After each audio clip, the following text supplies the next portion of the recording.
Hello मेरे प्यारे बच्चों, कैसे हैं आप लोग? बढ़िया। ये है आपका बहुत ही प्यारा सा चैनल अनपढ़ क्लासेस। अगर आप इस चैनल पर नए हैं तो चैनल को लाइक, सब्सक्राइब और शेयर ज़रूर करें। ठीक है बेटे? अच्छा, आज हम बात करेंगे बेटा क्लास 9th के जितना भी फिजिक्स और केमिस्ट्री के जितने भी चैप्टर हैं, मैं एक एक करके, चाहे 9th हो या 10th हो, मैं एक एक करके सारी वीडियोज़ बनाकर बेटा यहाँ पर अपलोड कर देंगे हम। ठीक है? तो इससे होगा क्या बेटा? इससे फ़ायदा आपको होगा बेटा। इससे फ़ायदा आपको ये होगा कि आप लेक्चर को अच्छे से देखेंगे, पढ़ेंगे उसको। ठीक है? जो भी नोट्स है उसको बनाएंगे आप, और जितने भी डाउट्स हैं आपको, वो सारे डाउट्स यहाँ पर क्लियर हो जाएंगे बेटा। और एक बात और मैं बता दूँ कि यहाँ पर बेटा पूरा चैप्टर तो पढ़ेंगे हम लोग, फुल चैप्टर के बारे में पूरा चैप्टर पढ़ेंगे हम लोग अच्छे से। अच्छा, दूसरी बात ये कि जितने भी इस चैप्टर में जो भी क्वेश्चन आंसर्स हैं एनसीईआरटी से रिलेटेड जितने भी क्वेश्चन आंसर हैं उनको हम लोग सॉल्व करेंगे।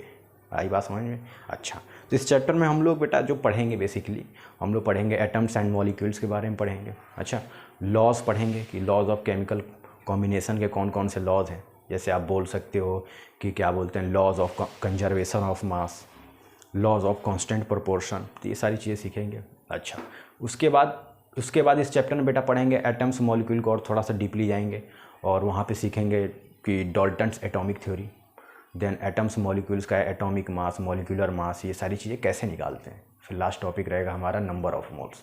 तो सारी चीज़ें मैं कवर करूँगा यहाँ पर, आपको बेफिक्र रहना है। बस पेन और नोटबुक लेकर बैठ जाइए सामने, जो चीज़ मैं आपको समझाते जा रहा हूँ उसको अच्छे से समझिए।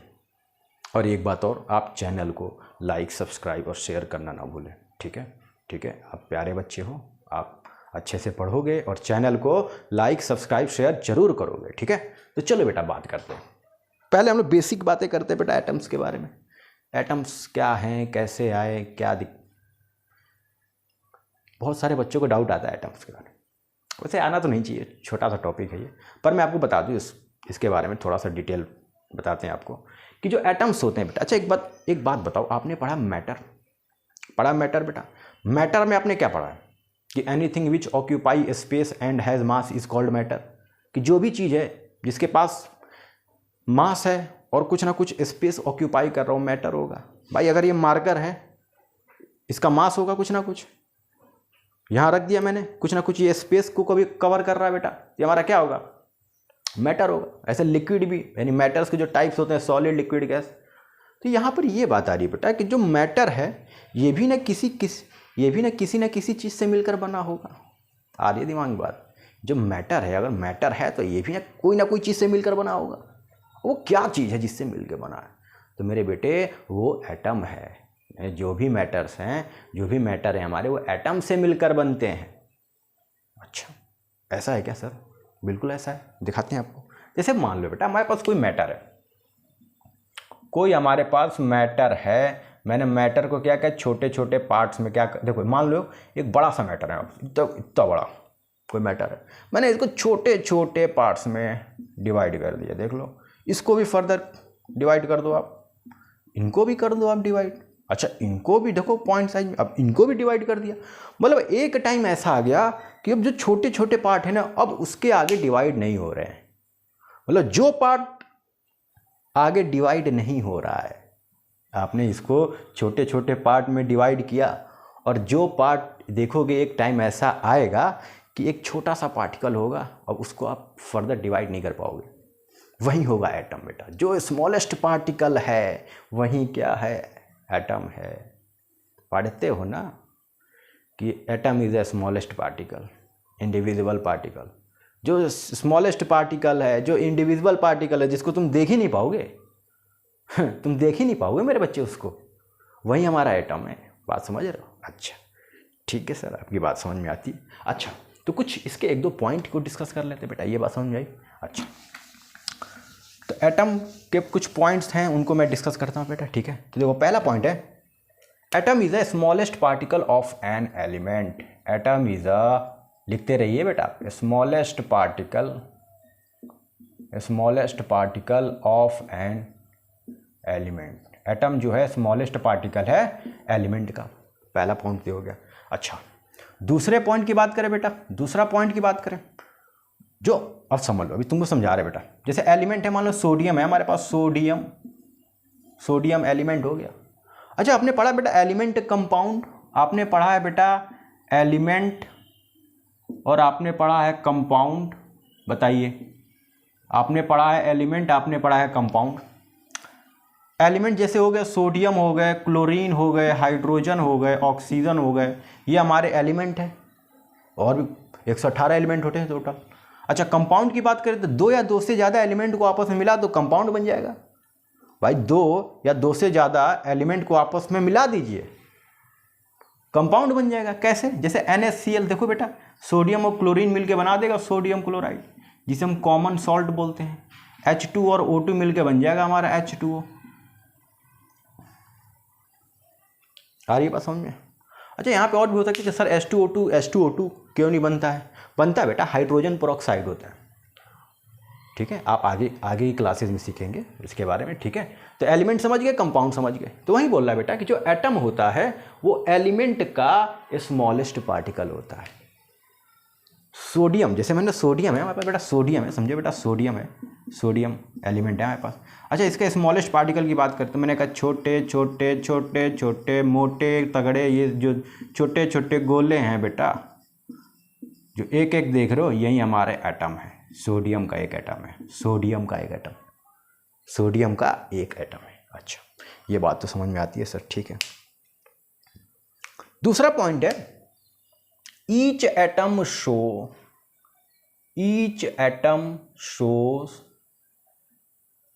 all the property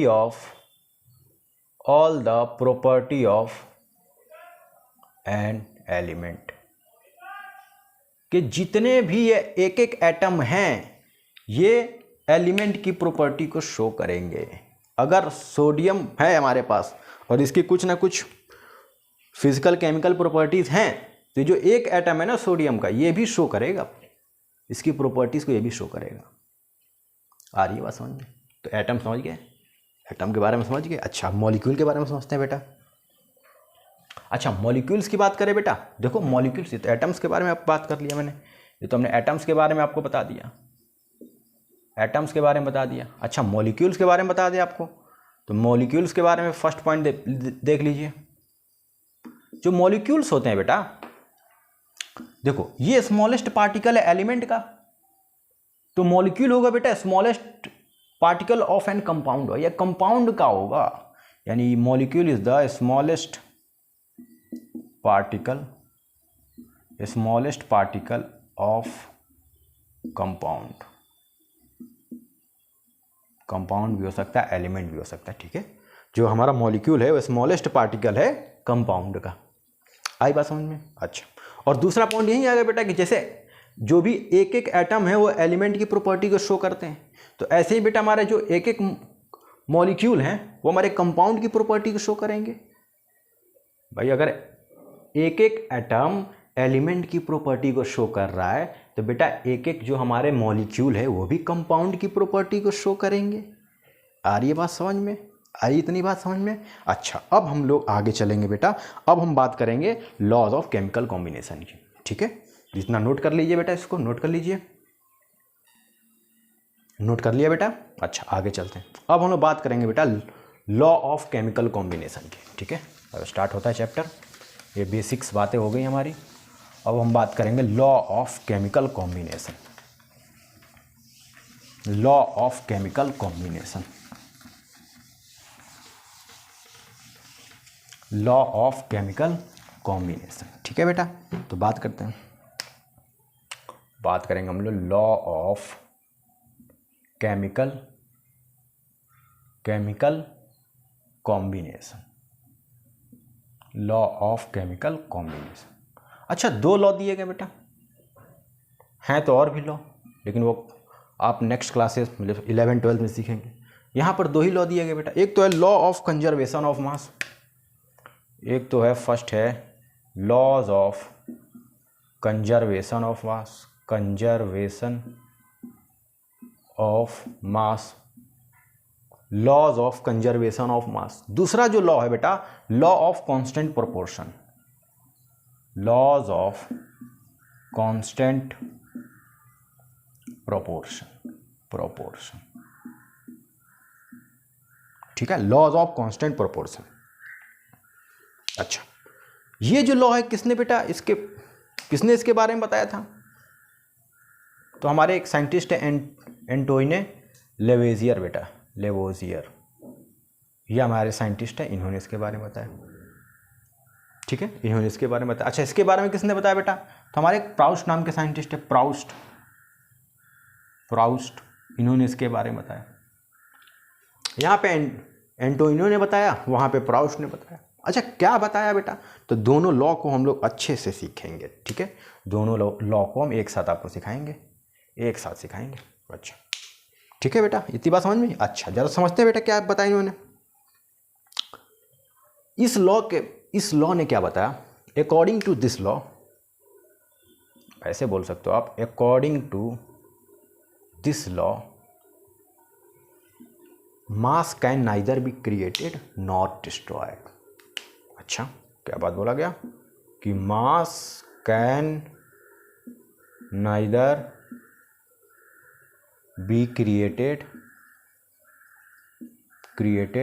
nor destroyed. कि मास को ना तो हम लोग क्रिएट कर सकते हैं ना ही डिस्ट्रॉय कर सकते हैं। अच्छा, ठीक है सर, ये तो बात मुझे भी मालूम है, बच्चे यही बोलेंगे। ठीक है, आगे बात करते हैं बेटा। अच्छा, दूसरा पॉइंट एक और था बेटा। दूसरा पॉइंट ये था कि ड्यूरिंग अ केमिकल रिएक्शन, यहां लिख दे रहा हूं मैं, ड्यूरिंग अ, सेकेंड पॉइंट है बेटा, ये फर्स्ट पॉइंट हो गया। During a chemical reaction, during a chemical reaction, total mass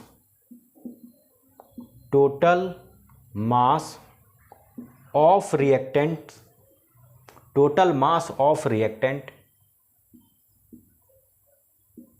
will be equal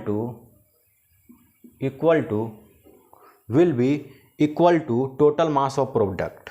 ऐसे बोल सकते हैं, will be equal to total mass of product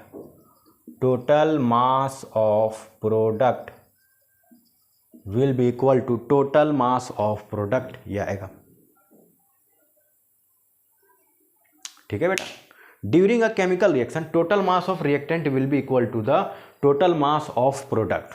ठीक है, अच्छा, ये हमारा क्या है बेटा? Law of conservation of mass है बेटा, law of conservation of mass. इन्होंने क्या बोला कि मास को ना तो क्रिएट कर सकते हो ना ही डिस्ट्रॉय कर सकते हो। अच्छा, दूसरी बात ये है कि during a chemical reaction total mass of reactant will be equal to the total mass of product. अच्छा, अगर ये बात है तो बेटा जरा इसको प्रूफ भी कर लिया जाए। पता है, इसको प्रूफ भी कर लिया जाए। अच्छा, तो लो प्रूफ कर लेते हैं बेटा। एग्जाम्पल की बात करते हैं। जैसे हम एग्जाम्पल हमने लिया कि एग्जाम्पल जैसे मैंने ले लिया बेटा, ध्यान देना कि 2H2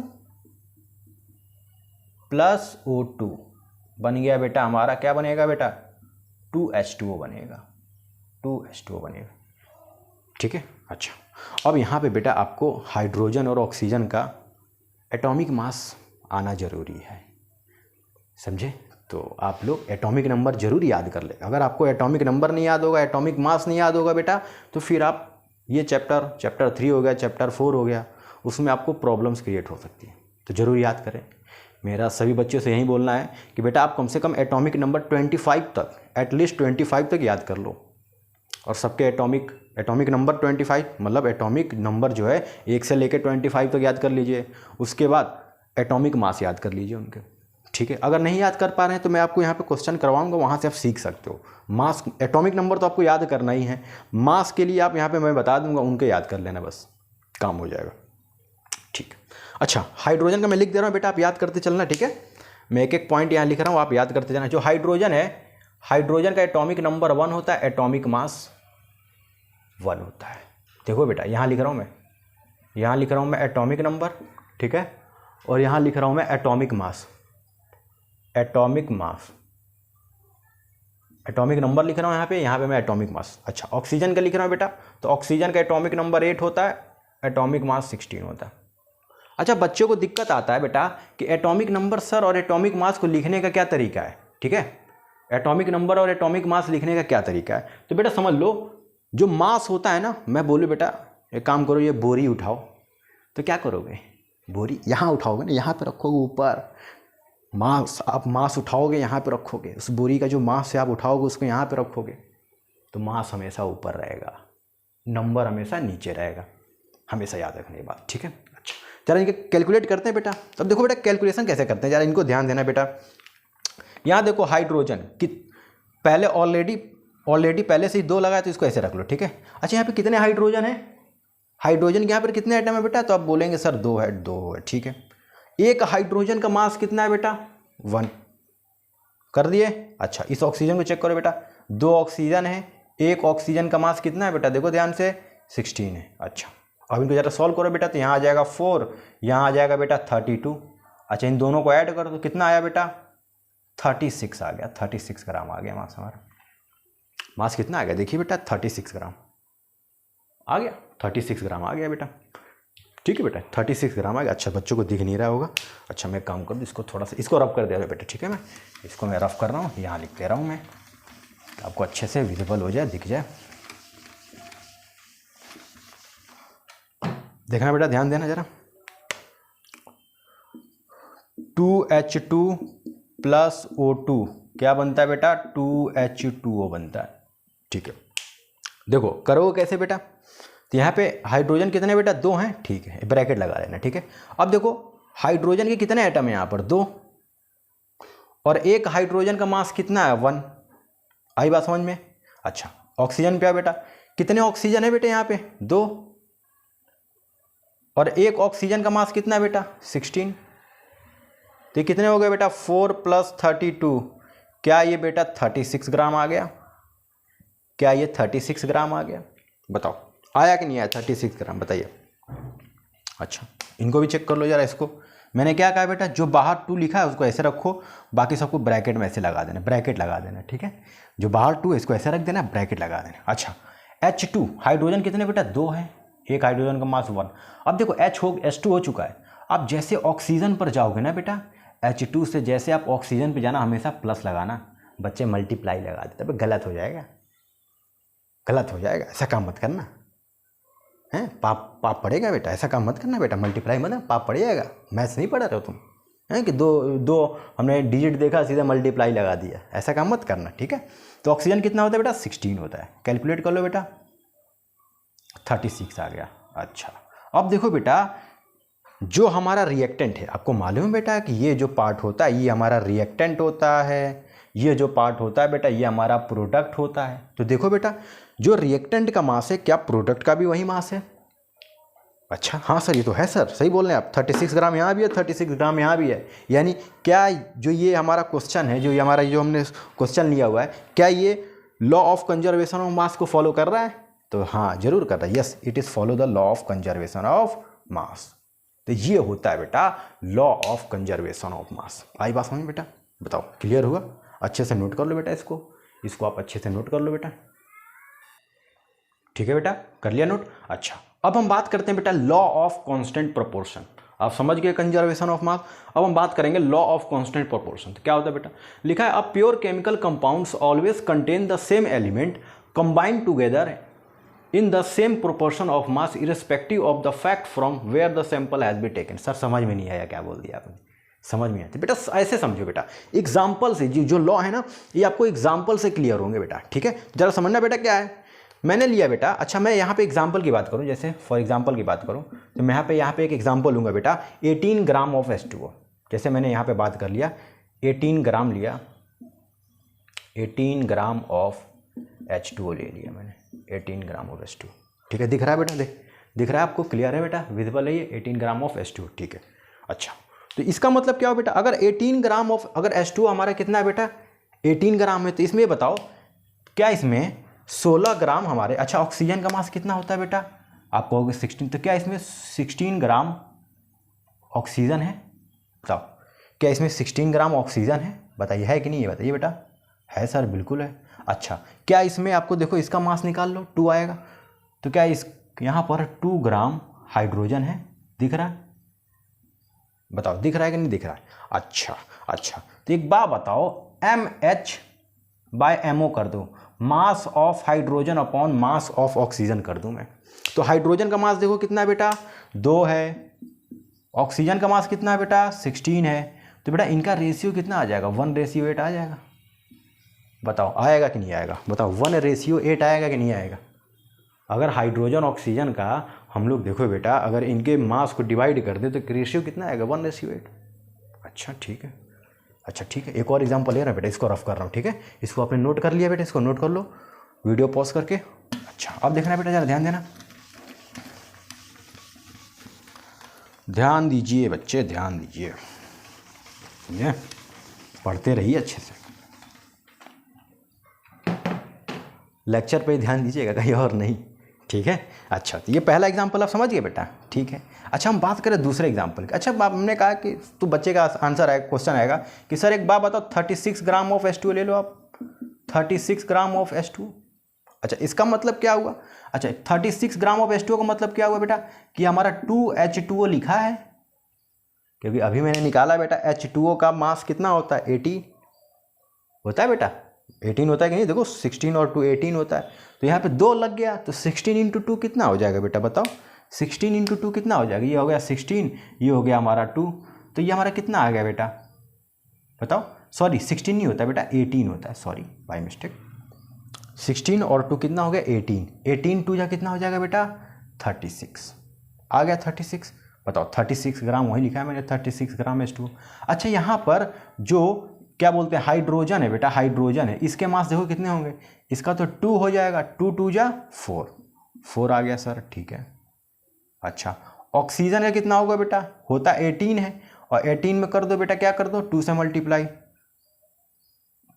36 आ गया। अच्छा काटो इनको जरा, 1:8 बेटा। अगर मैं बोल दूं कि 3H2O, इसमें हाइड्रोजन ऑक्सीजन का मास निकालो, तो इसका भी बेटा 1:8 ही आएगा। यही बताता है लॉ ऑफ कांस्टेंट प्रोपोर्शन या डेफिनेट प्रोपोर्शन, कि बेटा अगर कोई कंपाउंड बन रहा है तो उसमें हाइड्रोजन और ऑक्सीजन जो हैं इनके मास डेफिनिट हैं।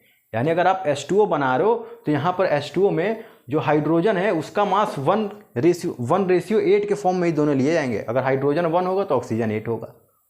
समझ रहे हो बात को? यही होता है लॉ ऑफ कांस्टेंट प्रोपोर्शन। ठीक है बेटा, बस अब कुछ करना ही नहीं। आप हाइड्रोजन का मास लीजिए, ऑक्सीजन का मास लीजिए, डिवाइड कर दीजिए 1:8। यहाँ पे मैंने डबल कर दिया, डबल कर देंगे तो देखो बेटा 2 2 4 हो जाएगा। ये हमारा ऑक्सीजन होता है कितना, ऑक्सीजन कितना होता है बेटा 16, 16 2 कितना हो जाएगा बेटा, आप सॉल्व कर दे 32, काट सकते हैं आप। 32 होगा ना बेटा, 36 नहीं आएगा, 32 आएगा बेटा, 32 होगा यहाँ पे, तो 1:8 आएगा बेटा। देखो 1:8 आएगा, यानी हाइड्रोजन ऑक्सीजन का जो रेशियो निकालोगे बेटा वो 1:8 ही आएगा भाई। 16 होता है, 16 2 32, काम खत्म। आ रही बात समझ बेटा, क्लियर हो रहा, चीज़ें क्लियर हो रही है, नोट कर लीजिए बेटा इसको। ठीक है बेटा, चले आगे हम लोग। अब हम लोग पढ़ेंगे बेटा डाल्टन्स एटॉमिक थ्योरी। ठीक है, तो देखो बेटा डाल्टन्स एटॉमिक थ्योरी में मैंने सारे डाल्टन्स ने जो भी लॉ दिया थे उसको मैंने सारे लिख दिया था बेटा। ठीक है, तो क्या लिखा है बेटा, Dalton's atomic theory provided an explanation for the laws of conservation of mass and laws of constant composition. कि जो डाल्टन ने एटॉमिक थ्योरी दिया था बेटा उसमें लॉ ऑफ कंजर्वेशन मास और लॉ ऑफ कांस्टेंट प्रोपोर्शन दोनों हमारे फिट बैठते हैं वहाँ पे। जैसे पहला लॉ क्या था बेटा इनका, इनके जो पोस्टुलेट्स हैं उनके क्या थे बेटा, फर्स्ट क्या है, इन्होंने बोला था कि all matter is made up of very tiny particles called atom. कि जितने भी मैटर हैं वो हमारे छोटे छोटे टाइनी पार्टिकल से मिलकर बने हैं बेटा, उसे हम क्या बोलते हैं, एटम्स बोलते हैं। यह भी हम लोगों ने सीखा था बेटा।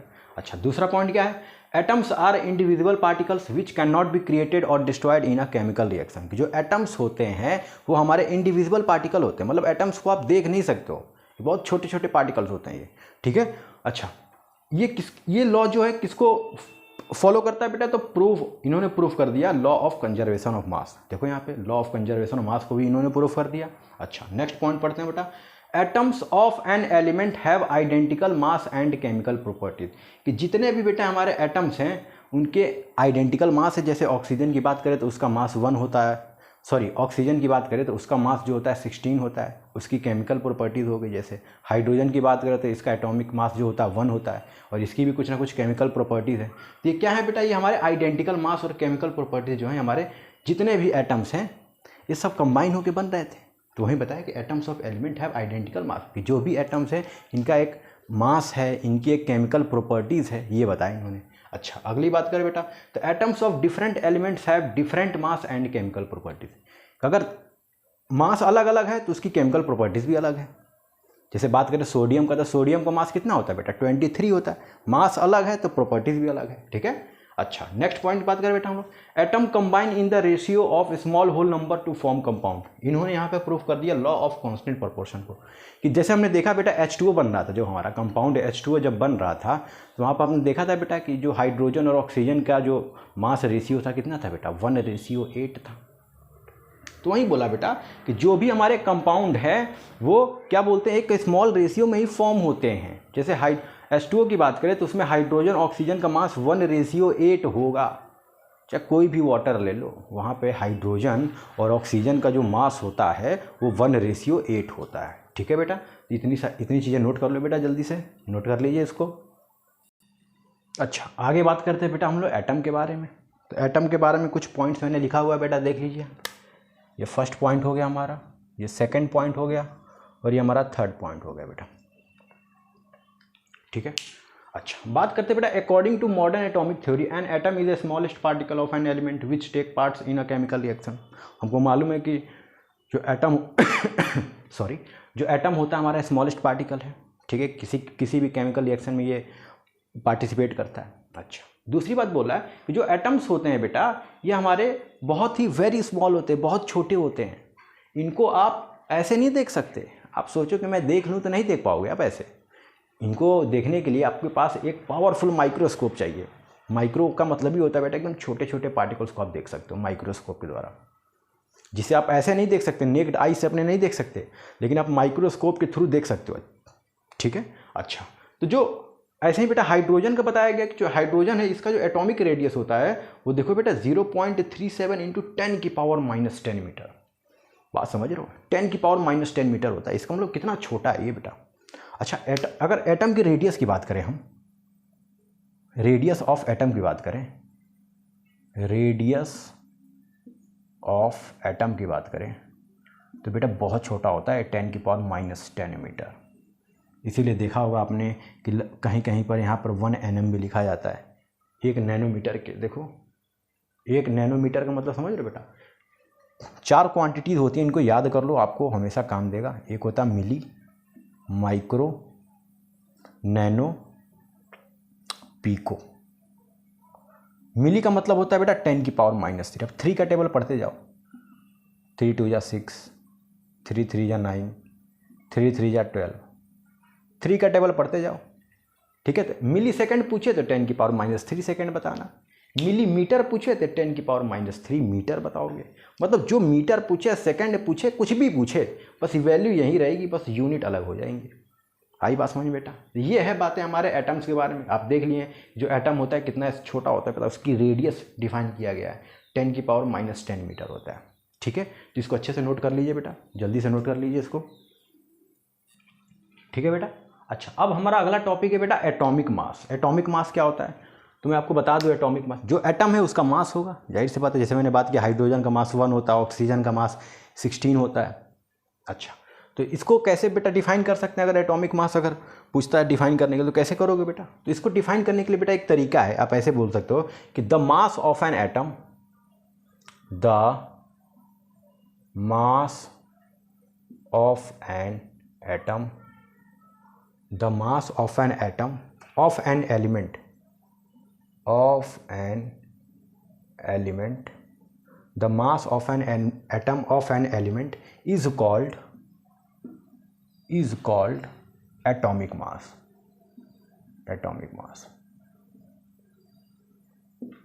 जो भी एलिमेंट है उसका जो एटम है उसके मास को ही बोलते हैं हम लोग एटॉमिक मास। एटम के मास को बोलते हैं एटॉमिक मास। अच्छा ये चीज़ कहाँ से आया बेटा?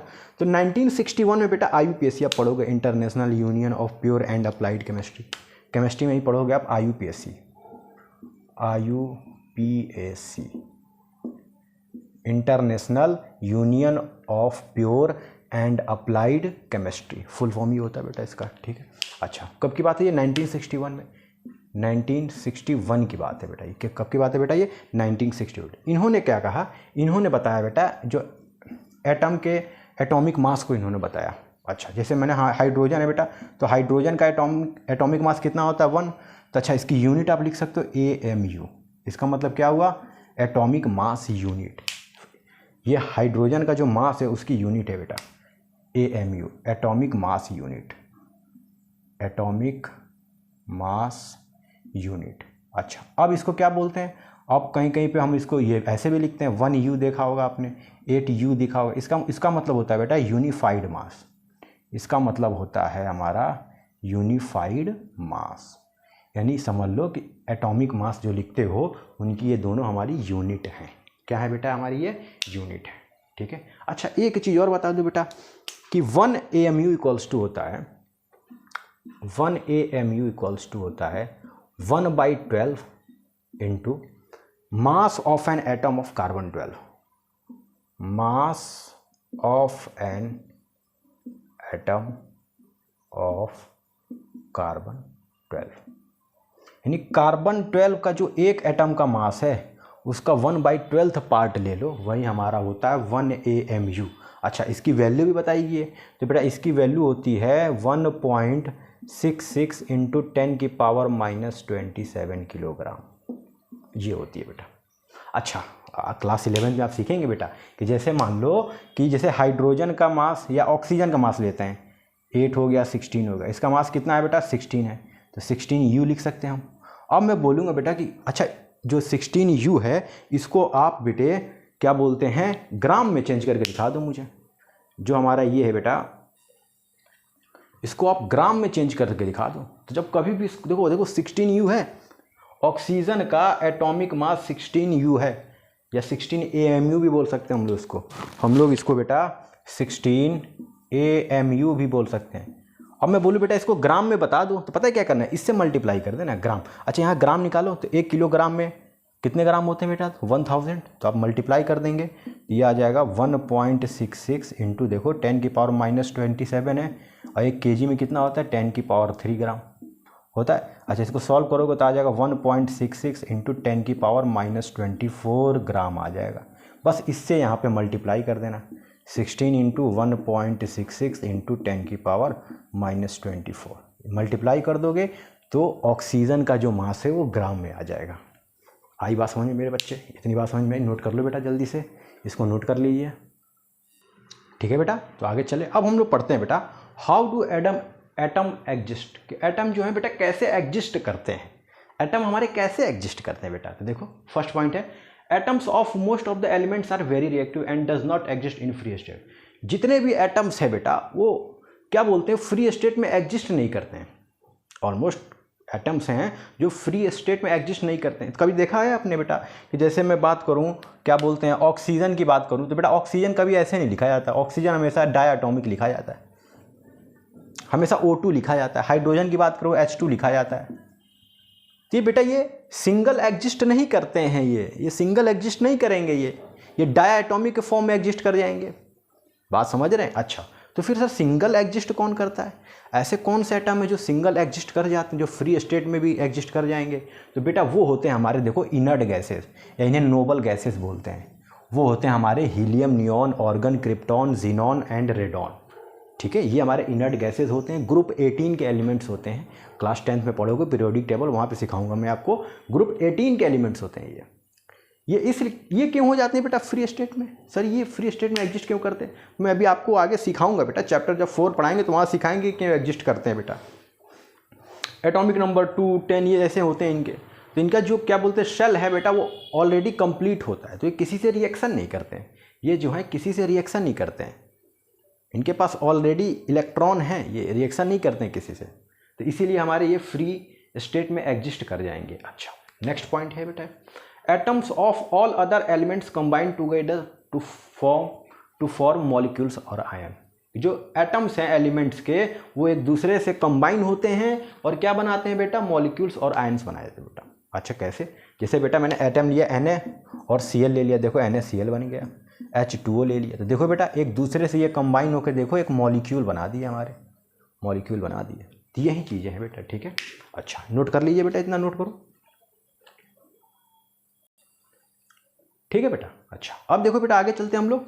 अब हम जरा इतनी बात समझ गए। अच्छा अब आगे चलते हैं हम लोग।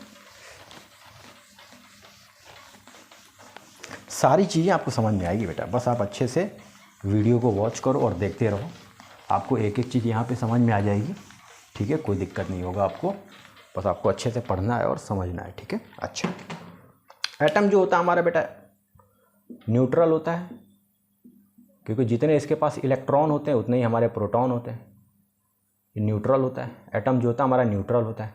तो अच्छा ये दो चीज़ें बनाता है बेटा, एक तो हमारा ये क्या बोलते हैं आयन्स बनाएगा, आयन बनाएगा, ऐसे ही बेटा एक मॉलिक्यूल बनाता है, ये मॉलिक्यूल बनाएगा और आयन बनाएगा। आयन में भी बेटा दो चीज़ें बनाता है, कभी देखा ना बेटा NaCl लिखा है, फॉर एग्जांपल NaCl लिया मैं NaCl, तो देखा बेटा Na प्लस होता है Cl माइनस होता है, ठीक है। तो प्लस वाले को क्या बोलते हैं बेटा केटायन बोलते हैं। आयन में बेटा दो चीज़ें होती हैं, एक तो होता है केटायन और एक होता है बेटा एनायन। अच्छा जो केटायन होता है बेटा ये पॉजिटिव चार्ज होता है और जो अनायन होता है बेटा वो नेगेटिव चार्ज होता है। अच्छा एक ट्रिक सिखा दे रहा हूँ, तुम मुझे मालूम है तुम भूल जाओगे बेटा, ठीक है, भूल जाओगे थोड़ी देर बाद। तो बेटा कैसे पहचानोगे कौन सा पॉजिटिव है कौन सा नेगेटिव है? तो देखो बेटा अनायन में N आ रहा है और N का मतलब नेगेटिव, तो ऐसे समझना अ नेगेटिव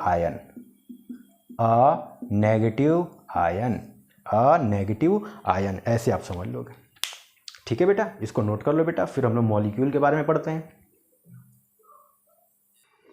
अब हमारा टॉपिक है बेटा मॉलिक्यूल, ठीक है। मॉलिक्यूल क्या होते हैं? तो मैंने आपको दिया हुआ बेटा, लिखा हुआ है का molecule is a group of two or more atoms. जो मॉलिक्यूल होता है बेटा, molecule is a group of 2 or more atoms which are chemically bonded which each other. कि 2 या 2 से ज़्यादा एटम्स को मिला दो तो मॉलिक्यूल बन जाएगा। मैंने स्टार्टिंग में ही आपको बताया हुआ था।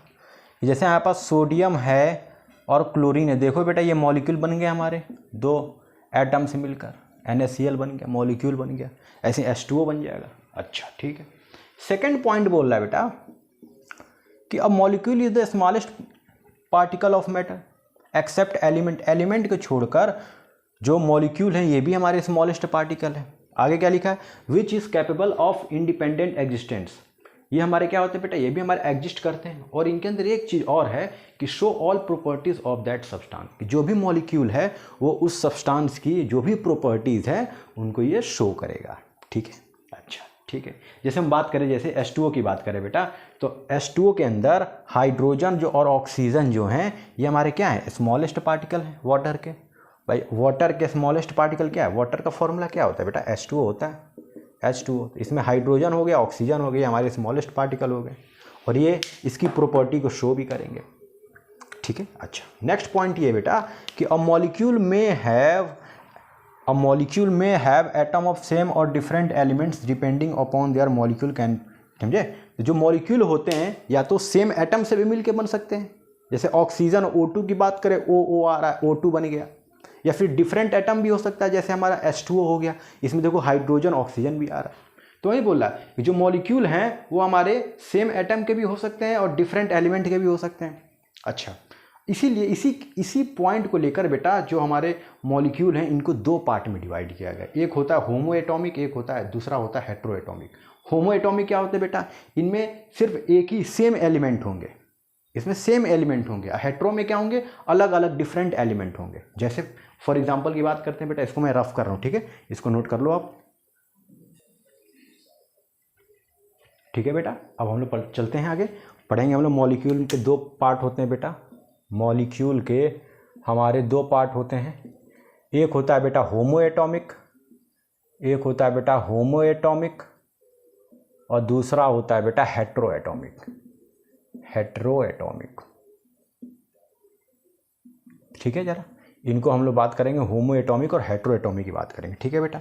होमो एटॉमिक में जैसे बात करें बेटा, एग्जांपल की बात करें, जैसे हमारे पास आ जाता है ऑक्सीजन हो गया, हाइड्रोजन हो गया, नाइट्रोजन हो गया और सल्फर S8। देखो बेटा होमो एटॉमिक का मतलब क्या हो बेटा कि सेम एलिमेंट है। देखो ऑक्सीजन 2 बार है, हाइड्रोजन 2 बार है, नाइट्रोजन 2 बार है, यहाँ पे सल्फर 8 बार है बेटा, समझे। अच्छा ये होमो एटॉमिक होते हैं। अच्छा हेट्रो एटॉमिक कौन कौन से होते हैं बेटा, तो हेट्रो एटॉमिक के लिए आप ले सकते हो H2O ले सकते हो, हैं NO2 ले सकते हो, नाइट्रोजन डाइऑक्साइड। अच्छा आप ये भी ले सकते हो SO2 भी ले सकते हो, sulphur dioxide, water, nitrogen dioxide, sulphur dioxide. तो ये हमारे हेट्रो एटॉमिक है। हेट्रो एटॉमिक क्यों है बेटा, क्योंकि यहाँ देखिए अलग अलग है ना, अलग अलग एलिमेंट है, अलग अलग एलिमेंट है, अलग अलग एलिमेंट है, तो ये हमारे क्या है बेटा हेट्रो एटॉमिक, ठीक है। अच्छा अब हम बात करेंगे बेटा एटॉमिसिटी की। एटॉमिसिटी क्या होता है, काफ़ी इंपॉर्टेंट टर्म है बेटा, ये सारी चीज़ें आप समझेंगे अच्छे से। एटॉमिसिटी क्या होता है बेटा, एटॉमिसिटी, तो एटॉमिसिटी जो होता है मैं बताने जा रहा हूँ आपको। एटॉमिसिटी, एटॉमिसिटी क्या होता है, तो एटॉमिसिटी जो होता है बेटा the number of atoms present, the number of atoms, the number of atoms present in one molecule, in one molecule, molecule of an element, of an element is called atomicity, is called atomicity, is called atomicity। the number of atoms present in one molecule, मतलब एक molecule में, किसी भी element के एक molecule में जितने हमारे उसके एटम प्रेजेंट होंगे वही हमारे एटॉमिसिटी होगी। जैसे बेटा एक मैं यहाँ पे कैटेगराइज कर रहा हूँ बेटा, इसको आप भी बना लीजिए। तो पहले लिख लीजिए नेम फॉर्मूला, यहाँ आप लिखो नेम, ठीक है, ठीक है, यहाँ पे आप लिख लो फॉर्मूला, ये नेम हो गया हमारा बेटा, ये हमारा फॉर्मूला हो गया, ठीक है। अच्छा नेक्स्ट लिख सकते हो आप एटॉमिसिटी, एटॉमिसिटी, एटॉमिसिटी। अच्छा कौन कौन से यहाँ पे एलिमेंट लेंगे बेटा, तो हम आर्गन लेंगे बेटा, ऑर्गन, ऑर्गन लेंगे बेटा, ऑर्गन, ARGON, ऑर्गन हो गया हमारे पास। दूसरा हो गया हीलियम हो जाएगा बेटा, हम यहाँ पे हीलियम ले सकते हैं। तीसरा हम ले सकते हैं बेटा ऑक्सीजन, ले लिया मैंने, ऑक्सीजन ले लिया। अच्छा ऑक्सीजन के बाद हम ले सकते हैं हाइड्रोजन, हाइड्रोजन, हाइड्रोजन हमने ले लिया। हाइड्रोजन के बाद मैं लूँगा फॉस्फोरस, फॉस्फोरस ले लिया बेटा, फॉस्फोरस। फॉस्फोरस के बाद हम सल्फ़र लेंगे बेटा, सल्फ़र लेंगे, और सल्फ़र के बाद बेटा हम ओजोन लेंगे, ओजोन, ओजोन, ठीक है, ये हमने ले लिया। अच्छा ऑर्गन का फॉर्मूला क्या होता है बेटा, किससे डिनोट करते हैं ऑर्गन को, तो आपने पढ़ा बेटा AR से करते हैं, ठीक है। हीलियम किससे करते हैं बेटा, तो He से करेंगे। ऑक्सीजन हमारा O2 होता है, हाइड्रोजन हमारा H2 होता है। फॉस्फोरस क्या होता है बेटा, हमारा P4 होता है, फॉस्फोरस हमारा P4 हो जाएगा, देखो फॉस्फोरस P4 हो गया। सल्फ़र क्या होगा बेटा, S8 हो गया। ओजोन क्या हो गया बेटा, O3 हो गया, ओजोन का होता है बेटा O3। आ रही बात समझ बेटा, बताओ ये बात क्लियर है बेटा। अच्छा अब देखो बेटा यहाँ पे ऑर्गन और हीलियम बेटा एक एक हैं, तो इनको बोलते हैं बेटा मोनो एटॉमिक, इनको दोनों को बोलते हैं हम लोग मोनो एटॉमिक, मोनो एटॉमिक, यानी इनकी जो एटॉमिसिटी है बेटा वो 1 है बेटा। देखो मोनो, मोनो का मतलब ही होता है बेटा 1, मोनो का मतलब ही होता है 1, देखो 1 1 है यहाँ पे। अच्छा यहाँ पे देखो ऑक्सीजन हाइड्रोजन देखो, तो क्या बेटा ये आपको डाया एटॉमिक नज़र आ रहे हैं बेटा, क्या क्या ये आपको डाया एटॉमिक नज़र आ रहे हैं बेटा। देखो डाया, डाया का मतलब ही होता है बेटा 2, डाया का मतलब होता है मेरे बच्चे 2। अच्छा फॉस्फोरस को देखो बेटा 4 होता है तो उसको बोलते हैं टेट्रा, तो ये हो जाएगा हमारा टेट्रा एटॉमिक। 1 होगा मोनो, 2 होगा डाई, 3 होगा ट्राई, 4 होगा टेट्रा। अच्छा अच्छा S8 आ रहा है बेटा, उससे पहले बेटा 3 वाले की बात करें, 3 वाले को, तो 3 वाले को क्या बोलेंगे बेटा, मैंने क्या बोला, मोनो डाई ट्राई, तो ये हो जाएगा हमारा ट्राई, ट्राई एटॉमिक हो गया। अच्छा S8 वाले को क्या बोलेंगे बेटा, क्या खूब सारा है, ज़्यादा है, तो इसको बोलते हैं बेटा पॉली एटॉमिक बोलते हैं बेटा। जो फॉस्फोरस है हमारा, ये सल्फर जो है वो हमारा पॉली एटॉमिक है। पॉली का मतलब खूब सारा बेटा, पॉली का मतलब खूब सारा। टेट्रा का मतलब होता है बेटा 4, 4। ट्राई का मतलब होता है बेटा 3, ट्राई का मतलब होता है 3। ये हमारे क्या हो गया बेटा एटॉमिसिटी, ठीक है, नोट कर लीजिए। ऑर्गन हीलियम देखो बेटा 1 1 है तो ये मोनो होंगे। अच्छा ये 2 2 हैं तो ये डाई होंगे, ये 3 है तो ये ट्राई हो गया, 4 हो गया तो टेट्रा हो गया, 8 हो गया तो पॉली हो गया, 5 होगा तो पेंटा हो जाएगा, 6 होगा तो हेक्सा हो जाएगा। ऐसे आप समझ सकते हो, कर लो बेटा नोट इसको।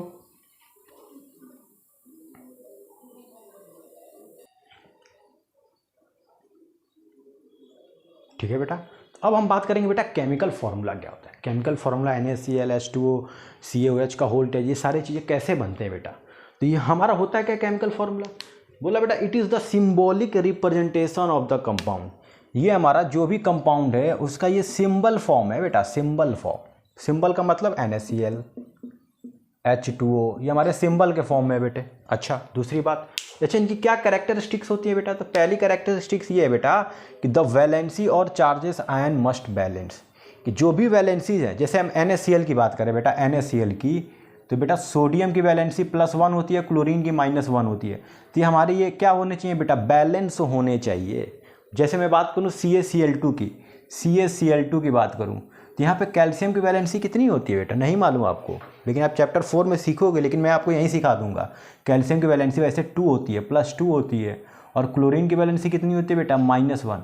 बस कुछ समय और रुक जाओ, मैं आपको वैलेंसी निकालना सिखा दूंगा, ठीक है बेटे, मैं आपको वैलेंसी निकालना सिखा दूंगा। अच्छा आगे बोला when a compound is formed of metal non metal symbol of metal come first, कि जब कोई भी कंपाउंड आएगा मेटल और नॉन मेटल का, तो उसमें जो मेटल जो होंगे ये पहले लिखे जाएंगे। देखिए बेटा मेटल क्या होते हैं बेटा, शाइनिंग सरफेस होता है, लस्टर शो करते हैं बेटे, ये हमारे मेलेबिलिटी होती है इनके अंदर, डक्टिलिटी होती है, ये हमारे मेटल्स होते हैं बेटा। इनको क्या बोलते हैं, रब कर दो, घिस दो, देखो चमकने लगेगा, लोहा चमकेगा, फिर होता है बेटा। जैसे कैल्शियम हमारा मेटल हो गया, सोडियम मेटल हो गया, कॉपर मेटल हो गया। जब भी मेटल और नॉन मेटल आता है बेटा, तो जो मेटल वाले होंगे वो कंपाउंड में पहले लिखे जाएंगे। देखो बेटा यहाँ पे पहले लिखे गए, ठीक है। अच्छा अगली बात कर रहे हैं बेटा, अगला वाला बोला कि when polyatomic ions are used, when polyatomic ions are used the ions are enclosed in brackets. अच्छा ये बात समझना बेटा, अगर पॉलीएटॉमिक आयन आ रहा है, जैसे देखो OH हमारा हाइड्रोक्साइड होता है, सल्फेट हो गया हमारा, NH4 हो गया, तो देखो इनके लिए आप ब्रैकेट लगाओगे, इनके लिए क्या करोगे बेटा, ब्रैकेट लगाओगे। आई बात समझ बेटे, बताओ इतनी बात समझ में आई बेटा, बताओ इतनी बात समझ में आई। अच्छा इनको अच्छे से नोट कर लो बेटा, ठीक है बेटा। अब हम चलेंगे बेटा, यहाँ बात करेंगे, अब हम बात करेंगे मॉलिक्यूलर मास का। तो मॉलिक्यूलर मास अब आपको निकालना है बेटा, एग्जाम में आते हैं निकालने के लिए। तो मॉलिक्यूलर मास क्या होता है, ये होता है it is the sum of atomic masses of all the atom, मतलब किसी भी मॉलिक्यूल के अंदर जितने एटम हैं और उनके जो एटॉमिक मास हैं उनको आप जोड़ दो, वो हमारा क्या हो जाएगा बेटा, मॉलिक्यूलर मास। नहीं समझ में आया, एग्जाम्पल देता बेटा। अच्छा मैंने एग्जाम्पल दिया आपको, तो एग्जाम्पल कुछ ऐसा देता हूँ, जैसे H2O की बात करें बेटा, एग्जाम्पल दे रहा हूँ मैं H2O का। मैंने बोला इसका मॉलिक्यूलर मास बताओ H2O का, क्या मैंने कहा बेटा कि H2O का आप मुझे मॉलिक्यूलर मास बताइए। तो आपको मालूम है, मैंने आपको स्टार्टिंग में सिखाया था कि हाइड्रोजन का एटॉमिक मास कितना होता है बेटा, देखो atomic number 1 atomic mass 1, oxygen कितना होता है, एटॉमिक नंबर 8 एटॉमिक मास 16। देखो ये बात याद रखो, ठीक है। अच्छा तो कितने हाइड्रोजन है यहाँ पे बेटा, 2 हैं, एक हाइड्रोजन का मास हो गया 1। अच्छा जब ऑक्सीजन पे जाओगे तो बीच में प्लस लगेगा, मल्टीप्लाई मत करना, पहले बता रहा हूँ। ऑक्सीजन पे चले गए तो आप क्या 16, देखो 16 होता है, इसका मास जोड़ दो आ जाएगा 18, और इसकी यूनिट क्या होती है, या तो AMU लिख दो एटॉमिक मास यूनिट, या यूनिफाइड मास यू लिख दो। आई बात समझ में। अच्छा ऐसे में बोले बेटा कि तुम इसका बता दो, क्या बोलते हैं NH, क्या बोलते हैं CaCl2 का बता दो तुम, CaCl2 का बता दो। तो कैसे बताओगे बेटा Ca का, अब मैंने कहा ना बेटा कि आपको एटॉमिक नंबर और एटॉमिक मास याद होना चाहिए, तो आप कम से कम एटॉमिक नंबर याद कर लो, एटॉमिक मास तो मैं आपको याद करा दूंगा। एटॉमिक नंबर होता है कैल्शियम का 20, एटॉमिक मास होता है देखो बेटा 40, तो कैल्शियम देख लो बेटा, ये आ गया 40 आ गया, ठीक है। अच्छा बीच में देखो क्लोरीन पे जा रहे हो तो प्लस लगेगा हमारा, ठीक है। अच्छा कितने क्लोरीन है, 2 हैं। अच्छा एक क्लोरीन का मास कितना होता है बेटा, भाई क्लोरीन का एटॉमिक नंबर होता है 17 और इसका मास होता है 35.5। एक क्लोरीन का मास होता है 35.5, तो 2 क्लोरीन का मास कितना हो जाएगा बेटा, कितना हो जाएगा, देखो 71 हो गया प्लस 40 हो गया, कितना आ गया 11U आ गया, देख लो बेटा, देख लो आ गया हमारा CaCl2 का। कैल्शियम होता है 40, क्लोरीन का कर दो। आई बात समझ बेटा, आई बात समझे। तो ऐसे हम लोग निकालते हैं बेटा मॉलिक्यूलर मास, ठीक है बेटा, इसको अच्छे से आप नोट कर लो, नोट कर लो। अच्छा अब हम आगे और भी बात करें, फॉर्मूला यूनिट मास आपसे पूछ दे, ऐसे आपसे फॉर्मूला यूनिट मास, किसी का फॉर्मूला दे दे, उसका मास पूछ दे, तब भी आप निकाल लोगे। मैंने आपको निकाल के दिखाया बेटा, फॉर्मूला यूनिट मास, मॉलिक्यूलर मास सब लगभग सेम है बेटे, सारे सेम है। जैसे मैं बोलूँ फॉर्मूला यूनिट मास की बात करूँ, फॉर्मूला यूनिट मास की बात करूँ मैं, फॉर्मूला यूनिट मास, जैसे मैंने पूछ दिया बेटा NaCl का बता दो, तुम NaCl का बता दो, NaCl का मैंने कहा बेटा आपको याद होना चाहिए, एटॉमिक नंबर तो जरूर याद हो। सोडियम का एटॉमिक नंबर होता है 11, एटॉमिक मास होता है बेटा 23 होता है। अच्छा करो, तो सोडियम का आ जाएगा मास 23, क्लोरीन पे जा रहे हैं तो प्लस लगेगा। क्लोरीन का कितना होता है बेटा, अभी बताया 35.5, इसको कैलकुलेट करो बेटा कितना आ जाएगा 58.5 U। लो सिंपल हो गया, आंसर हो गया, कुछ करना ही नहीं। आप किसी भी कंपाउंड का निकाल सकते हो, आप किसी भी कंपाउंड का निकाल सकते हो बेटा, ठीक है, एकदम आसान है ये, ठीक है बेटा। अब मैं आपको सिखाता हूँ बेटा कि केमिकल फॉर्मूला बनाते कैसे हैं, केमिकल फॉर्मूला कैसे बनाते हैं। एग्ज़ाम में पूछेगा आप नहीं बना पाओगे, एग्ज़ाम में पूछेगा आप केमिकल फार्मूला नहीं बना पाओगे बेटा। तो कैसे बनाते हैं बेटा, केमिकल फार्मूला बनाने के लिए आपको वैलेंसी आनी चाहिए, वैलेंसी आएगी तभी आप बना पाओगे, वरना नहीं बना पाओगे। तो तुमको मैं चैप्टर 4 का थोड़ा सा चीज़ें सिखा दे रहा हूँ, वैलेंसी निकालना सिखा दे रहा हूँ, ठीक है बेटा। अच्छा बेटा हमने पढ़ा है बेटा कि ये हमारा क्या होता है, न्यूक्लियस होता है, इसके अंदर होते हैं हमारे न्यूट्रॉन और प्रोटॉन, ठीक है। अच्छा इलेक्ट्रॉन क्या करते हैं बेटा, चारों ओर रिवॉल्व करते हैं इलेक्ट्रॉन हमारे क्या करते हैं, चारों ओर इस शेल में घूमते रहेंगे, इलेक्ट्रॉन हमारे चारों ओर ऐसे घूमते रहेंगे, ठीक है। अच्छा इसको बताया किसने बेटा, बोहर बरी नाम के साइंटिस्ट हमारे, बोहर एंड बरी ये हमारे साइंटिस्ट थे। इन्होंने बताया था कि किसी भी एलिमेंट का आप एटॉमिक नंबर अगर मालूम है किसी एलिमेंट का तो वैलेंसी बता सकते हो। कैसे, इन्होंने कहा कि 4 शेल ले लो, K shell, L M N, KLMN 4 shell होते हैं। ये क्या होते हैं बेटा, ये हमारे शेल होते हैं, सेल नहीं, घड़ी वाला सेल बता दो तुम, शेल होते हैं, शेल होते हैं KLMN। अच्छा आपको मालूम बेटा, आप पहले फर्स्ट क्लास में थे, फिर सेकंड में आए, फिर थर्ड में आए, ऐसे होता है बेटा। तो ये देखो ये फर्स्ट दिख रहा है, तो फर्स्ट सेल है, तो यहाँ पे रखोगे वैल्यू n बराबर 1, यहाँ पे वैल्यू रखोगे n बराबर 2, दूसरे में आ गए, यहाँ चले जाओ n बराबर 3, यहाँ चले जाओ n बराबर 4, चले गए। अच्छा ठीक है, देखो लोग आपसे बोलेंगे कि आप वैलेंसी याद करो, मैं बोलूँगा बेटा वैलेंसी मत याद करो, आप निकालो, बस आपको बता रहा हूँ, रूल सिखा रहा हूँ कैसे निकलता है। अच्छा इन्होंने एक फॉर्मूला दिया था बेटा 2n², बोहर बरी नाम के साइंटिस्ट ने एक फॉर्मूला दिया 2n²। अगर आप चाहते हो K शेल में कितने इलेक्ट्रॉन है मैक्सिमम, तो आप n बराबर 1 रख दीजिए, यहाँ पे n बराबर 1 रखेंगे, 1 का स्क्वायर यानी 2 आ जाएगा बेटा। देखो यानी K शेल में मैक्सिमम कितने इलेक्ट्रॉन होंगे, 2 होंगे। L निकालो बेटा, L निकालोगे तो n बराबर 2 रखो, 2 का स्क्वायर 4, 4 2 या कितना हो जाएगा 8, देखो बेटा L में 8 आ जाएगा। अच्छा n बराबर 3 रखो बेटा, ये हमारा K का आ गया, ये हमारा L का आ गया। अच्छा अब आप M का निकाल दो, तो n बराबर 3 रख दो, देखो 3 का स्क्वायर कितना आ जाएगा 9, 9 2 या कितना हो जाएगा 18, देखो आ गया 18, तो इसमें 18 आएगा। अच्छा अब n का निकाल दो, n शेल का निकाल दो, n बराबर 4 रखो बेटा, n शेल देखो n बराबर 4 रखो, तो 4 का स्क्वायर 16 2 या 32 आ गया। आई बात समझ में, अच्छा ठीक है बेटा, इसको नोट कर लिया, मैं रफ कर रहा हूँ, ज़रा ध्यान देना। इतनी बात आने के बाद सीधे कंक्लूज़न आता है बेटा कि KLMN 4 शेल होते हैं, कितने इलेक्ट्रॉन भर सकते हो, 2 8 18 32 ये होता है बेटा, ठीक है, 2 8 18 32। पर आप याद होते तो ये हैं, लेकिन आप दिमाग में याद क्या रखोगे, कभी भी वैलेंसी निकालना हो तो आप याद रखोगे सिर्फ इतनी चीज़ें मैं बता रहा हूँ आपको, आप याद रखना KLMN आपको याद रखना है, होते ये हैं ठीक है, लेकिन आप रखोगे 2 8 8 8। मैंने इसलिए कहा, आपके दिमाग में क्वेश्चन है सर आपने 8 8 क्यों कर दिया, यहाँ पे 18 32 है बेटा, इसलिए क्योंकि आप कोई भी एलिमेंट है वो किसी से 4 से ज़्यादा इलेक्ट्रॉन नहीं ले सकता। मैक्सिमम जो एलिमेंट की वैलेंसी होती है वो 4 से ज़्यादा होती नहीं है। अब मान लो जैसे क्लोरीन है, हमारे पास क्लोरीन का एटॉमिक नंबर 17 होता है, ठीक है। करो ज़रा इलेक्ट्रॉनिक, पहले में 2 भरोगे, दूसरे में 8 भरोगे, 8 2 10 हो गए बेटा, 17 है यानी 7 आ गया। अब कितने इलेक्ट्रॉनों की कमी है, देखो थर्ड सेल में जा रहा है इसके इलेक्ट्रॉन, कितने इलेक्ट्रॉन की 11, क्या 11 इलेक्ट्रॉन इसको कहीं से मिलेगा, नहीं मिल पाएगा मेरे बच्चे। तो इसीलिए रूल बना दिया गया कि आप कम से कम एटलीस्ट मिनिमम 8 होने चाहिए आपके पास। क्यों? क्योंकि बेटा वैलेंसी जो मैक्सिमम वैलेंसी होती है वो बेटा +-4 होती है, इससे ज़्यादा नहीं होती। कोई एलिमेंट चाहे कि मैं 5 इलेक्ट्रॉन ले लूँ तो नहीं ले पाएगा, नहीं ले पाएगा। ठीक है बेटा, अब मैं सिखाऊं तुमको, इतनी बात समझ के। जैसे मैं बोलूँ हाइड्रोजन की वैलेंसी निकालो बेटा, तो आप कहोगे सर एटॉमिक नंबर 1 होता है, इलेक्ट्रॉनिक कन्फिग्रेशन होता है बेटा। ये इलेक्ट्रॉनिक कन्फिग्रेशन करोगे तो के शेल में जाएगा इलेक्ट्रॉन। देखो के शेल में कितने इलेक्ट्रॉन होने चाहिए? 2। कितने हैं हाइड्रोजन के पास? 1।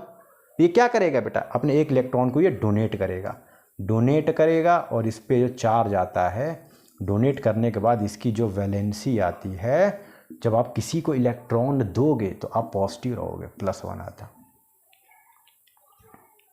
बात समझ रहे हो? पॉजिटिव रहोगे। भाई मैंने कहा कि मैं हूं और एक मेरा दोस्त है, मैंने उसको 1000 रुपये उधार दे दिया, तो जो पैसा लेगा वो नेगेटिव रहेगा ना, कर्जदार रहता है वो नेगेटिव रहेगा। और जिसने पैसा दिया वो तो पॉजिटिव है, भले उसके पास 0 रुपये हो गए, लेकिन वो तो पॉजिटिव ना, जब चाहेगा तब मांग लेगा। तो सेम चीज़ यहाँ पर भी है बेटा। ठीक है, तो जो इलेक्ट्रॉन को डोनेट करेगा वो हमारा पॉजिटिव होगा, और जो इलेक्ट्रॉन को एक्सेप्ट करेगा वो कौन होगा बेटा? नेगेटिव होगा। जैसे क्लोरीन की बात कर ले बेटा, तो देखो क्लोरीन के पास लास्ट शेल में कितने इलेक्ट्रॉन है? 7 है। अच्छा यहाँ से कंपैरिजन करो, होने चाहिए 8, है 7, तो इसको ये एक इलेक्ट्रॉन क्या करता है? ले लेगा। एक इलेक्ट्रॉन लेगा तो इसका ऑक्टेट कंप्लीट हो जाएगा। 8 का मतलब होता है ऑक्टेट बेटा, 8 का मतलब होता है ऑक्टेट, और 2 का मतलब होता है डुप्लेट, ये होता है डुप्लेट। तो बेटा ये एक इलेक्ट्रॉन ले लेगा, इसका ऑक्टेट कंप्लीट हो जाएगा। इसलिए देखते हो बेटा HCl जो होता है हाइड्रोजन क्लोराइड, इसमें हाइड्रोजन की वैलेंसी प्लस होती है, क्लोरीन की माइनस होती है। इसलिए होती है कि क्लोरीन हाइड्रोजन से एक इलेक्ट्रॉन ले लेता है, ये डोनेट कर देगा तो प्लस हो जाएगा, वो ले लेगा तो माइनस रहेगा। अब मैं तुमको सिखाऊंगा बेटा कि यहाँ इतना नोट कर लिए बेटा। अब यहाँ से अगर तुम्हें इलेक्ट्रॉनिक कन्फिग्रेशन आ गया ऐसे ही बेटा, तो तुम किसी की भी वैलेंसी निकाल सकते हो, किसी का भी केमिकल फॉर्मूला आप निकाल सकते हो। मैंने चैप्टर 4 की चीज़ें मैंने आपको चैप्टर 3 में ही सिखा दिया। ठीक है, तुम्हें याद करने की कोई ज़रूरत नहीं है। बहुत सारे टीचर बोलेंगे आपसे, बहुत सारे लोग बोलेंगे कि बेटा आप याद कर लो वैलेंसी, तुम कहें नहीं याद करेंगे, तुम बस एटॉमिक नंबर याद कर लो। जैसे पहला बात करें बेटा H2S का बनाता हूँ। देखो अब मैं केमिकल फार्मूला बनाऊँगा, आपको सीखना है।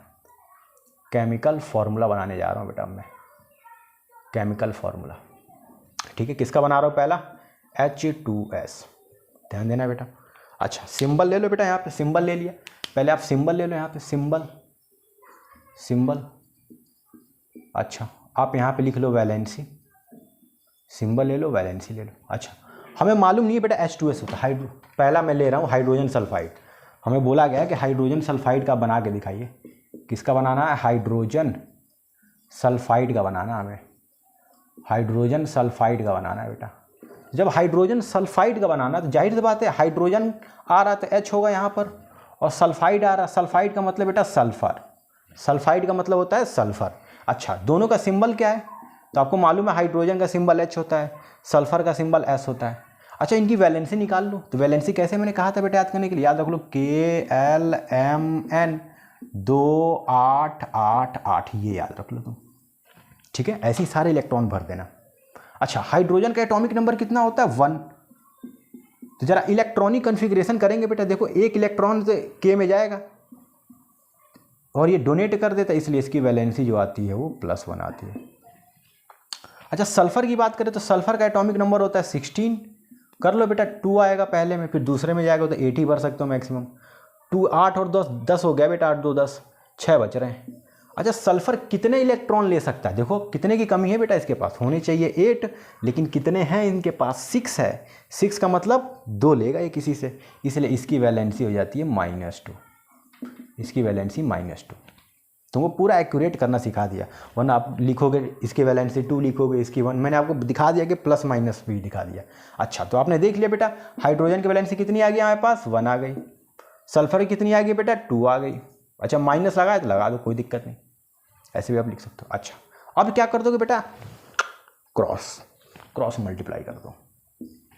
कर दिए? अब देखो अब क्या करना है बेटा, यहाँ से अब यहाँ से आ जाएगा फॉर्मूला, हाइड्रोजन आ जाएगा। देखो हाइड्रोजन के पास 2 चला जाएगा, H2 आ जाएगा, और सल्फर के पास 1 चला जाएगा। तो 1 तो लिखा नहीं जाता है बेटा, 1 नहीं लिखा जाता है। अच्छा एक चीज़ और मत लिखनी है, +- मत लिखना आप, पता चले आप लिख दो H+2 और H-2 और ये +1, ऐसा मत करना, ऐसा नहीं करेंगे, ठीक है। मैंने आपको एक्यूरेट निकालना बता दिया कि इसकी वैलेंसी -2 होती है, इसकी वैलेंसी +1 होती है, ठीक है। तो ये काम मत कीजिएगा आप सिंपली से कर सकते हो कि आ जाएगा हमारा H2S। बताओ आ गया बेटा। ऐसे ही आप HCl का निकाल सकते हो। हाइड्रोजन क्लोराइड का मैं बोलूँ, दूसरा सवाल बोल दो बेटा कि हाइड्रोजन क्लोराइड का बता दो, आप हाइड्रोजन क्लोराइड का बता दो। तो आपको मालूम है हाइड्रोजन का मतलब H होता है, क्लोराइड का मतलब Cl हो गया, क्लोराइड मतलब क्लोरीन हो गया, क्लोराइड का मतलब क्लोरीन हो गया। हाइड्रोजन के एटॉमिक नंबर अभी मैंने बताया आपको, क्लोरीन का निकाल लो बेटा 17 होता है, तो 2 आएगा, 8 आएगा, 7 आएगा। देखो एक इलेक्ट्रॉन की कमी है ना बेटा, ले लेगा, इसलिए इसकी वैलेंसी आती है -1। तो हाइड्रोजन की +1 होती है, इसकी -1, ऐसे हम कर दो मल्टीप्लाई, तो HCl आ गया फॉर्मूला लो। अच्छा आई बात समझ बेटा। अच्छा ऐसे में आप सबके निकाल सकते हो बेटा, बहुत जितने भी एलिमेंट उनके निकाल सकते हो। MgCl2 ले लूँ मैं, जैसे Mg मैग्नीशियम क्लोराइड, इसकी बात कर दो, इसका भी ले सकते हो। मैग्नीशियम का मतलब हो गया बेटा Mg, और क्लोराइड का मतलब आपको मालूम है Cl, तो निकाल लो बेटा। मैग्नीशियम Mg हो गया, ये हो गया Cl। मैग्नीशियम का एटॉमिक नंबर कितना होता है 12 का मतलब 282। देखो पहले वैलेंसी निकाल लो बेटा, इनको चाहिए 8 इलेक्ट्रॉन होने चाहिए, पर इनके पास हैं 2 इलेक्ट्रॉन। कितने की कमी है 6, और आपको मालूम है हमने बताया आपको कि 6 तो कोई देगा नहीं इनको, 4 से ज़्यादा मैक्सिमम वैलेंसी 4 होती है, यानी 4 इलेक्ट्रॉन दे सकते हो या ले सकते हो, इससे ज़्यादा नहीं हो सकता बेटा। तो इनके पास तो 2 है, 6 कोई देगा नहीं, इसलिए डोनेट कर देंगे, और डोनेट करने के बाद इनकी वैलेंसी आती है +2, ये 2 इलेक्ट्रॉन डोनेट कर देंगे। और क्लोरीन का मैंने दिखाया बेटा, देखो 7 आ रहा है, 1 इलेक्ट्रॉन लेगा, इसलिए -1 होता है।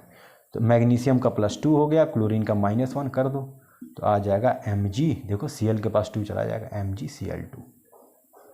तो ऐसे ही बेटा इस पूरे चैप्टर के आप वैलेंसी को कैलकुलेट कर सकते हो, केमिकल फॉर्मूला बना सकते हो। आई बात समझ बेटा, आई ठीक है बेटा। अब हम बात करेंगे बेटा, यहाँ पे कुछ हम लोग क्या बोलते हैं, आयनिक कंपाउंड का भी बना के दिखा दे रहा हूँ मैं, ठीक है। आप केमिकल फॉर्मूला निकाल। अब मैं आयनिक कंपाउंड का, आयन जानते हो बेटा, एक पॉजिटिव होता है, एक नेगेटिव होता है, एक केटायन होता है, एक अनायन होता है। तो आयनिक कंपाउंड है, उनका भी मैं आपको यहाँ पर केमिकल फॉर्मूला बनाना सिखा दे रहा हूँ आपको, ठीक है। ये भी आप सीख लो बेटा, chemical formula of ionic compound, chemical formula of ionic compound, ionic compound, इनका भी मैं आपको सिखा दे रहा बेटा बनाना, जो एग्ज़ाम में हमेशा पूछा जाता है, एग्ज़ाम में हमेशा पूछा जाता है। जैसे मैं बात करूँ बेटा, 3-4 चीज़ें मैं आपको सिखा दे रहा हूँ, इनको याद रखना। एक याद रख लो NH4+, ठीक है। इसको बोलते हैं अमोनियम। क्या बोलते हैं, कौन सा आयन है बेटा ये, अमोनियम है, अमोनियम। अच्छा इसकी वैलेंसी याद कर लो, इसकी वैलेंसी होती है +1, अमोनियम की होती है +1, याद कर लोगे, पहला हो गया या पहला सीख लिए, ठीक है।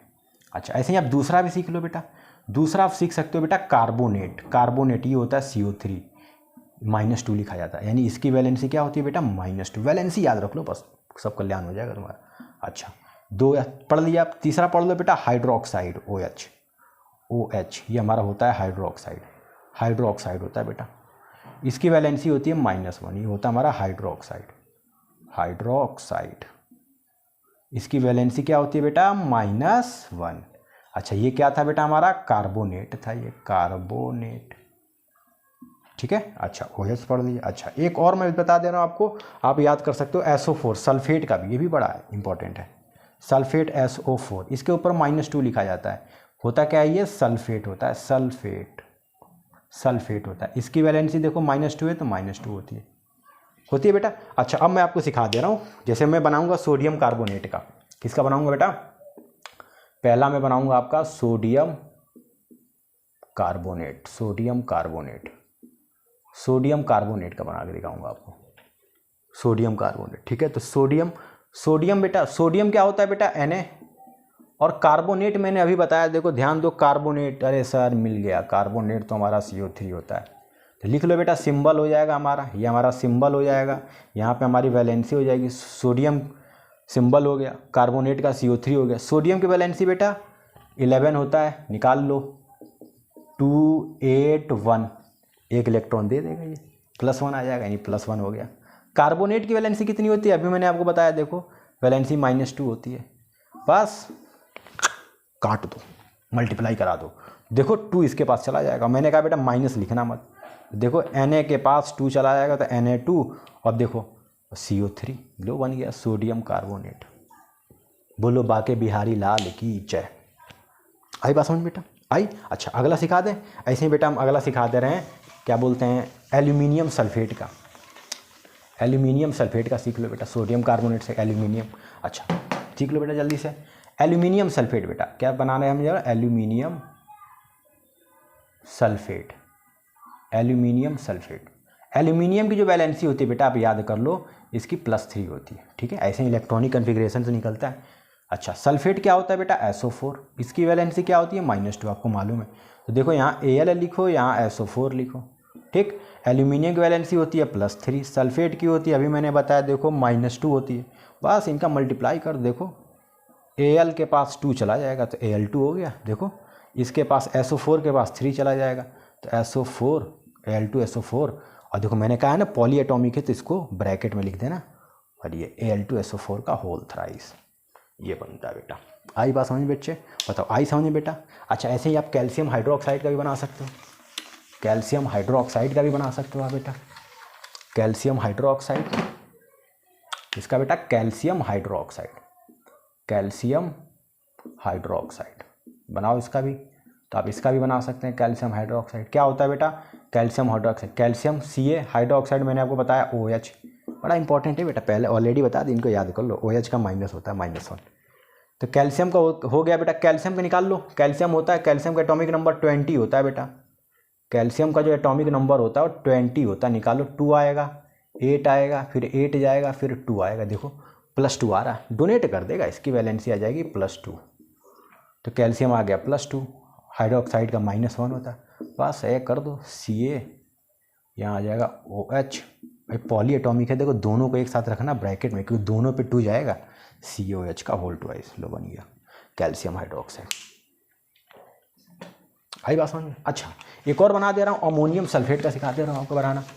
Ammonium sulphate, ammonium sulphate, ammonium sulphate भी सीख लो बेटा। देखो अमोनियम सल्फेट, अमोनियम सल्फेट, इसका बनाना सिखा दे रहा हूँ आपको। तो अमोनियम क्या होता है बेटा, NH4 होता है। सल्फेट क्या होता है, SO4 होता है। सबकी वैलेंसी मैंने बता दिया। तो NH4 की वैलेंसी कितनी होती है बेटा, +1 होती है। सल्फेट की वैलेंसी कितनी होती है बेटा, -2। तो देखो बेटा 2 इधर आ जाएगा, तो देखो 2 देख लो पूरे ब्रैकेट पे आएगा, पूरे ब्रैकेट पे। तो NH4 का होल ट्वाइस देखो पूरे ब्रैकेट पे आया 2, और SO4 NH4 SO4, ये बन गया अमोनियम सल्फेट। ठीक है बेटा, कर लो नोट बेटा ये। अब बेटा हम लोग लास्ट टॉपिक पढ़ेंगे, मोल कॉन्सेप्ट। क्या पढ़ेंगे बेटा हम लोग, मोल कॉन्सेप्ट। ठीक है, बना लेंगे आप, सबका बन जाएंगे मेरे बच्चे। देखो सब बता दिया आपको, ट्रिक हर चीज़ बता दी मैं। ठीक है, अब हम लोग पढ़ेंगे मोल कॉन्सेप्ट के बारे में। ये हमारा लास्ट टॉपिक है बेटा, मोल कॉन्सेप्ट के बारे में पढ़ेंगे। ठीक है, चलो पढ़ा जाए इसके बारे में। मोल कॉन्सेप्ट, मोल कॉन्सेप्ट क्या होता है? मोल कॉन्सेप्ट ये होता है बेटा अ group of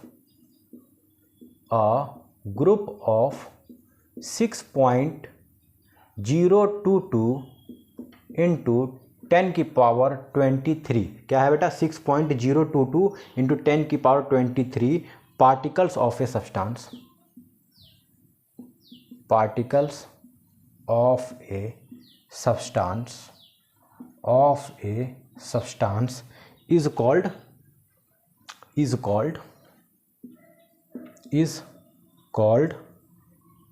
a mole of that substance, is called a mole of that substance। इसको हम क्या बोलते हैं बेटा, मोल बोलते हैं। मोल मोल मोल मोल, बोलना हल्के हल्के, बोलना हल्के हल्के, मोल ना हल्के हल्के। मोल कॉन्सेप्ट है मेरे बच्चे, ये मोल कॉन्सेप्ट। मोल मोल कुछ तो बोल, ओ मेरे मोल कुछ तो बोल। अच्छा मोल कॉन्सेप्ट है बेटा। अच्छा इसका मतलब क्या हुआ बेटा, कि मैं पूछूं कि बेटा एक मोल एटम में कितने एटम होते हैं बेटा। एक मोल ऑफ एटम्स एक 1 मोल ऑफ एटम्स में कितने एटम्स होंगे? तो आप बोलना सर 6.022 इंटू 10⁻23 एटम्स होंगे। ओहो ये बात है सर। एक एटम में, एक 1 मोल ऑफ एटम में कितने होंगे बेटा? 6.022 इंटू 10⁻23। अच्छा याद कर लो बेटा, यही एवोगैड्रो नंबर होता है। एवोगैड्रो नंबर होता है बेटा, एवोगैड्रो नंबर। अच्छा लिखते कैसे हैं? तो इसको डिनोट करते हैं Na से। देखो एवोगैड्रो नंबर Na होता है, याद कर लो 6.022 इंटू 10⁻23। अच्छा 1 मोल ऑफ एटम्स। अच्छा मैं पूछूं बेटा 1 मोल ऑफ मॉलिक्यूल बता दो। 1 मोल ऑफ मॉलिक्यूल बता दो बेटा। क्या बता दो? मॉलिक्यूल्स बता दो। तो यही होगा, रहेगा यही वैल्यू 6.022 इंटू 10⁻23।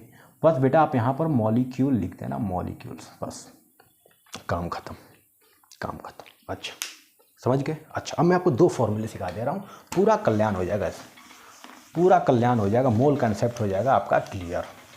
अच्छा तो बेटा नंबर ऑफ मोल निकालने के लिए 2 फॉर्मूले बनाएंगे। 2 इंपॉर्टेंट फॉर्मूले हैं, 2 हमारे इंपॉर्टेंट फॉर्मूले हैं, 2 हमारे इंपॉर्टेंट फॉर्मूला है बेटा, याद रखना बेटा। 2 इंपॉर्टेंट फॉर्मूला होता है बेटा।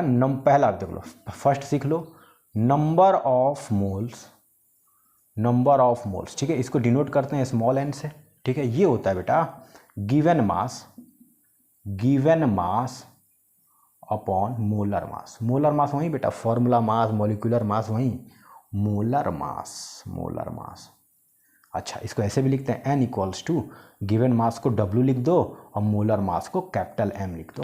तो n इक्वल्स टू आ गया W/m। बताओ बेटा क्लियर हुआ?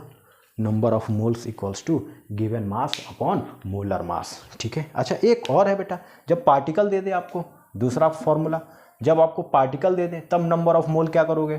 तो number of moles equals to given number of particle, given number of particles, given number of particles upon molar mass, upon Avogadro number, Avogadro number अभी बताया था। ये करना है आपको, जो भी पार्टिकल्स दें वो रख दो, नीचे एवोगैड्रो नंबर रख दो, कल्याण हो जाएगा। दो क्वेश्चन कराता हूँ इससे आपको मैं, यहाँ से 2 क्वेश्चन कराता हूँ, इसको नोट करो बेटा, फिर क्वेश्चन करते हैं हम लोग, ठीक है बेटा। मैंने आपके सामने 2 क्वेश्चन दिया। फर्स्ट क्वेश्चन है calculate the number of moles of 28 gram of helium atom. Second question है calculate the number of moles of 12.044 into 10⁻23 particles of helium atom, ठीक है। अच्छा चलते बेटा, पहले सवाल की बात करें बेटा, तो यहाँ पे देखो इस सवाल में क्या आपको गिवन मास दिया है। देखिए सवाल में मास दिया हुआ, गिवन मास कितना दिया बेटा? W की वैल्यू दे दिया, कितना दिया है? 28 ग्राम। अच्छा हीलियम का बेटा मोलर मास कितना होता है बेटा? Molar mass of helium, helium का मोलर मास कितना होता है बेटा? एटॉमिक नंबर 2 होता है, इसका मोलर मास होता है 4। तो मोलर मास कितना आ गया? 4 आ गया, ठीक है। अच्छा नंबर ऑफ मोल्स निकालना है तो n इक्वल्स टू होता है given mass upon molar mass. Mass कितना है? 28। अच्छा हीलियम के क्या बोलते हैं? मोलर मास कितना है? तो 4, तो काट दो, 4 7 जा 21, यानी 7 मोल आंसर, 7 मोल बेटा, ठीक है। 7 मोल आ गया आंसर इसका। है सिंपल, है सिंपल। देखो गिवन मास अपन मोलर मास, मास रख दो और मोलर मास आपको याद होना चाहिए बस। अच्छा दूसरा क्वेश्चन की बात करें तो यहाँ पे देखो बेटा गिवन नंबर ऑफ पार्टिकल दिया हुआ है। यहाँ पे सवाल में हमको गिवन नंबर ऑफ पार्टिकल्स दिया हुआ है, कितना दिया है बेटा?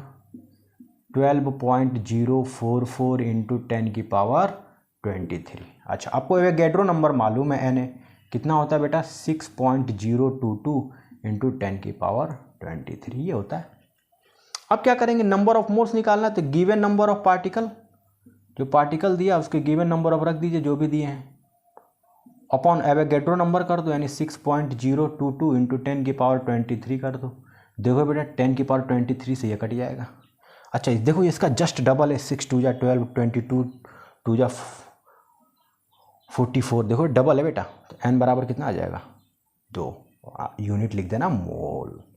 ऐसे ही सवाल आते हैं मेरे बच्चे, आपसे यही पूछेगा, अभी नंबर ऑफ मोल पूछ रहा है, बाद में आपसे पूछेगा गिवन नंबर ऑफ पार्टिकल बताओ, सवाल में नंबर ऑफ मोल देगा, ये पूछेगा। सेम चीज़ यहाँ पर भी। ये सारी चीज़ें हैं बेटा जो आपको अच्छे से पढ़नी है, अच्छे से समझना है, ठीक है। और इस चैप्टर के जो भी कॉन्सेप्ट हैं मैंने आपको सारी चीज़ें मैंने सिखा दिया। आप अच्छे से वीडियो को वॉच करें और सवाल जितने भी न्यूमेरिकल्स उनको लगाएं, सारे सॉल्व हो जाएंगे बेटा, सारे क्वेश्चन सॉल्व हो जाएंगे, ठीक है। अच्छे से अगर आपको कॉन्सेप्ट अच्छे से आते हैं तो सारे न्यूमेरिकल्स अच्छे से सॉल्व हो जाएंगे। अगर बच्चे आपको ये मेरा लेक्चर अच्छा लगा हो तो चैनल को लाइक, सब्सक्राइब और शेयर जरूर करें और जितना ज़्यादा से ज़्यादा लोगों को जोड़ने की कोशिश करें। मैं चाहता हूं कि मेरे जितने भी छोटे भाई बहन हैं सभी लोगों के पास ये वीडियो जाए, सभी लोग इस वीडियो को वॉच करें, ठीक है। क्योंकि आप लोगों का प्यार मेरे लिए बहुत कुछ है, ठीक है मेरे बच्चे। तो अपना ध्यान रखिए, फिर हम लोग मिलेंगे नेक्स्ट क्लास में, ठीक है बेटा।